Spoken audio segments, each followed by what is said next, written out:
If I asked you, what is the best card in Wingspan, what would you say? I'm sure we'd hear some personal favorites thrown around for various reasons, but I would assume that there would be an overwhelming majority mention the killdeer or the common raven. We might hear other birds called out like the Franklin's gull, the Chihuahuan raven, Benelli's eagle, or maybe even the white stork. At the end of the day, it's a matter of opinion, but I'm fairly confident, putting personal favorites aside, that the consensus would be one of the birds we just mentioned due to their ability, engine building potential, or point scoring potential. But what about the other end of the spectrum? We see and hear a lot about the powerful cards. Is there a consensus about the downright awful? And that's what this video is here for. I'm going to present an argument for the worst card in Wingspan. Before we start, I have a couple contingencies. One, if you've seen some of my gameplay videos before, you might notice that I like to utilize uncommon birds when I can. In competitive gameplay, I want to be unpredictable, and sometimes that leads me to unorthodox moves or playing birds you don't normally see. I say all that to say just because we're going to look at some birds that I'm deeming terrible doesn't mean they're completely useless.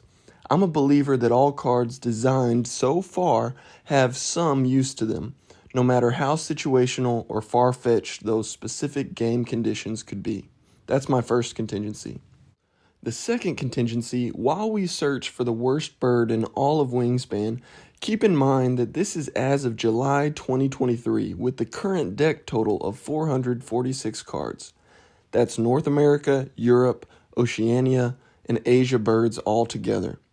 For all I know, the next expansion that comes out has a 0-point bird with a brown power that literally says, do nothing. With all continents eventually combined, it was estimated we would get around 700 bird cards in total. The point is, my opinion on the worst card in Wingspan could change in the future as we see more bird cards and as a result, more comparisons. So I wouldn't be surprised if we make a part 2 or 3 to this video. Alright, here we go. At the beginning of the video, I asked you what was the best card in Wingspan, but here's the real question. What is the worst card in all of Wingspan? Give it some thought. Now let's look at my candidates for not just low-tier birds, but the worst of the worst. Who plays the American white pelican? It's definitely a rare play in my book, but when you do pair it with an osprey or a raven, it's viable. Maybe I pair it with his little brother, the brown pelican, for a quick hitter in the wetlands. Or maybe I've been simply spamming the gain food action, and I have plenty of fish to spare. At least this card gives me 2 points. Even though it's situational, when it is in the right situation, it works. There's a lot of cards like that in the deck that I can think of. The Eurasian green woodpecker, the European roller, or the short-toed tree creeper. At least when that specific situation arises, when I need them, they perform. They will win an end-of-round goal, or they advance my board appropriately. These are not the type of cards we are looking for when it comes to the absolute worst. Let's take a look at this guy, the hooded merganser. Repeat 1 predator power in this habitat. If you don't have a predator in the wetlands, it does nothing. It is completely reliant on a predator, and even if you have a predator, do you really need to repeat it? The anhinga roll dice outside the bird feeder? No thanks. What about the northern harrier? It's okay if I'm desperate. What about the peregrine falcon or the golden eagle? Those have good chances to succeed. I'll play the hooded merganser with those. Or how about this one, the Brahminy kite? The way some of y'all lucky roll that bird feeder dice, you know you're going for 3 on this pressure luck bird. And couple it with the hooded merganser, that's a possible 6 points using only 2 cards. As the predators get better, the hooded merganser gets better. This is not the bird we are looking for. What about this guy? This bird might be the one, Montague's harrier. Play this bird on top of another bird. But this bird only goes in the grassland, and the birds I place there are intentionally placed, since those are normally my point scorers. There's not many scenarios where Montague is the bird of choice. However, It does give you another tucked card for an end of round goal, and its rodentologist and falconer qualifications keep this bird from being the worst.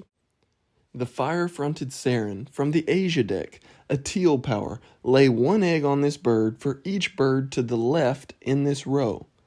So let me get this straight. If it's in the first slot of your board, it does nothing. And to maximize the amount of eggs laid on it, it feels like I should play it in the fourth or fifth slot of the board, but it's only worth 1 point. I'm not spending 2 food in round 3 or 4 for a late game teal power bird worth 1 point. Can we just go back and change the wording to be birds to the right in this row? Okay, I've bashed the fire-fronted Saren enough. There are still worse birds out there to be criticized with lesser capabilities. At least it could give you some eggs. The Saren is not the worst. How about these guys? They're all birds that migrate, but they all cost 3 food. Elizabeth, you designed a fantastic game, but I gotta give you a tough time about these 3. Why do I have to spend 3 food on these birds when there's a plethora of other choices that can do more? They're rarely played, but I'm keeping them off the absolute bottom because at least they can give you a little flexibility with advancing your board. And I have a sneaky suspicion that birds who can move habitats could come in handy for future expansions and end-of-round goals. Again, these are not the worst cards in the game. Here we go. You might have guessed one of these. It's common knowledge that the Larks in this game received the proverbial shaft in regards to power and playability. Can you see the egg-laying capabilities without the egg space? Thekla's Lark in particular, I need 3 food to play it, a spare seed to discard, and after 1 successful activation, I'm out of egg space to perform that brown power again to its fullest. I think we're getting closer and closer to the worst of the worst, but these guys aren't it. At least you're capable of scoring points with these birds, if you ever do play them. Pair them with a raven, a junco, or a towhee, and they could work. Check this next bird out. I believe this might be the second to worst Wingspan card in the entire game. The black redstart. Please let me know in the comments the last time you played this bird. Its teal power is decent, but does anyone in their right mind want to pay 3 food for a 0-point bird in the grassland? Let me say that again. 3 food for 0 points, and possibly a negative play if you play it outside of the first slot. It hurts me to say it about any Wingspan card, but it's just downright bad. The small silver lining here is at least you'll get some eggs to lay at the end of your rounds. And even this bird is better than the next and last card we're going over. This is it, the worst bird in Wingspan, the loggerhead shrike. It's been here since the inception of the game. This bird may not look horrifying at first glance, but I determined in order to judge a card favorably or poorly in this particular comparison, one must assess 2 things. 1, the likelihood of the bird power activation, and 2, when activated, how beneficial is that power? The loggerhead shrike fails both of these tests. The pink power, when another player takes the gain food action, if they gain any number of rats, also gain 1 rat from the supply and cash it on this card.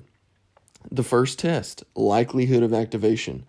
Not only do I have to depend on my opponent to gain food, it's even more conditional by specifying my opponent must gain a rat. In my opinion, it's not likely. Any decent player could easily look at your board and neglect to grab a rat, and then just wait and throw the Oceania expansion into the mix with nectar in the bird feeder that I could hypothetically use as a rat. The likelihood of this activation is just so low. And the second test, when activated, how beneficial is this power? You do not get the option to keep the rat you gained. You have to cash it on the card. As of 2023, how many end-of-round goals require the player to have cached food? 0. As of 2023, how many bonus cards require the player to have cached food? 0. Unfortunately, this pink power just doesn't cut it. It's rare to activate, and the activation in itself is weak.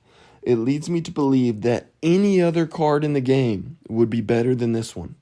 The poor Loggerhead Shrike might cache a rat or two in a 3-player game, but I believe gaining more food, laying eggs, or drawing a card blind from the deck would be more beneficial than spending a turn and resources on this card. I'm deeming the Loggerhead Shrike the worst card in all of Wingspan.